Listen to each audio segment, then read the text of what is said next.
குறைப்பது முடியாத நிலையில் இருக்கின்ற நாம் இன்று உலகளவிய பிரச்சனை என்னென்ன?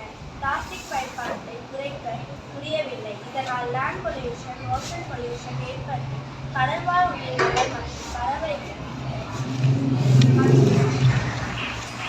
பறவைகள் மனிதர்களுக்கு பெரும் கேடு விளைவித்துக் கொண்டிருக்கின்றன. அனைத்து வகையான பிளாஸ்டிக்கையும் எல்லோ மேல் பாம் என்கிற குழுவால் உயிரி உரமாக மாற்ற முடியும். இந்த எல்லோ மேல் பாம் என்கிறது வீட்டில் என்கிற சாணமண்டோட லார்வா ஸ்டேஜ் தான்.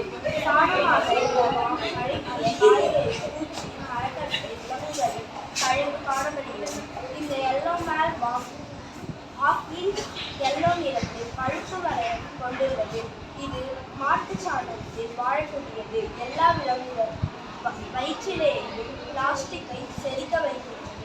ஒரு வித பாக்டீரியா ரப்பர் இருக்கு. அது சுரக்கின்ற என்ஜிமினால் தான் பிளாஸ்டிக் டீச்சர்ஸ் ஆகிறது. மாட்டு சாணத்துடன் வரும் பாக்டீரியா சாணத்தை உருவாக்க வாழும் எல்லோ மேல் பாம் ஆனது பிளாஸ்டிக்கையும் சேர்த்து உண்டு கழிவாக வெளியேற்றுகிறது. சாணத்துடன் பிளாஸ்டிக் பாலித்தீன் கவர் சிறு துண்டுகளாக கலந்து அதில் எல்லோ மேல் பாம் கலக்க வேண்டும். பிளாஸ்டிக் மக்குவதற்கு குறைந்த 1000 வருடம் ஆகும். ஆனால் பிளாஸ்டிக்கில் எல்லோ மேல் பாம் மூலமாக 3 மாதத்தில்